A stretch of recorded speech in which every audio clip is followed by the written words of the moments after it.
Hey everyone, Coach Darnell here.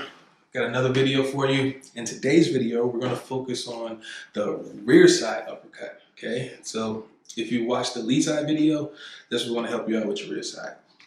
So now, same thing. Want a good stance. One thing to take in is knowing when to switch. So what I mean by that is if you're a kickboxer, Thai boxer, you want to make sure your stance is a little more narrow, keep yourself taller so you don't get head kicked as easy. But when you're doing something where you're trying to deliver a lot of power, when it's a punch, you want to make sure you have a good wide stance, okay? Good base, especially when you're throwing an uppercut, because then you can really get your legs involved.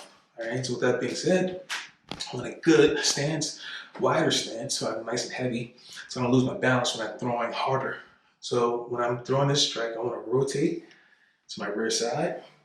And just like on your lead side, I'm going to rotate and dip. Okay, rotate and dip.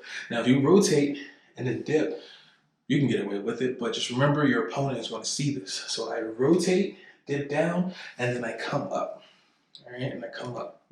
So rotate down, come up with your uppercut. Now I'll give you two options on this one because it's your rear side. So on the rear side, we're used to pivoting. Okay, pivoting. I'm not saying you don't pivot on your lead side, but you have to pivot on your rear side because it's going to give you more extension on your strike. So you have the option of using your pivot when you throw your rear uppercut, or this is what I like to do, and that's just drive with the hip.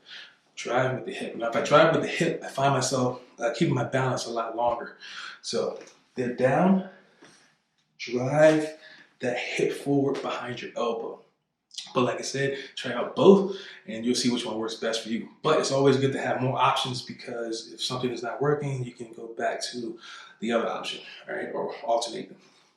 Again, dip, drive with the hip, or rotate with your foot. All right, now I'm going to lean over, and now I want to make sure that when I throw this punch, I'm not opening up. Okay, so when I dip, my hand's close to my face, and then it comes out. I'm ready to strike. So don't dip and then open up and show them that you're about to throw the strike. Dip, keep it tight, and then you deliver when you're ready to strike.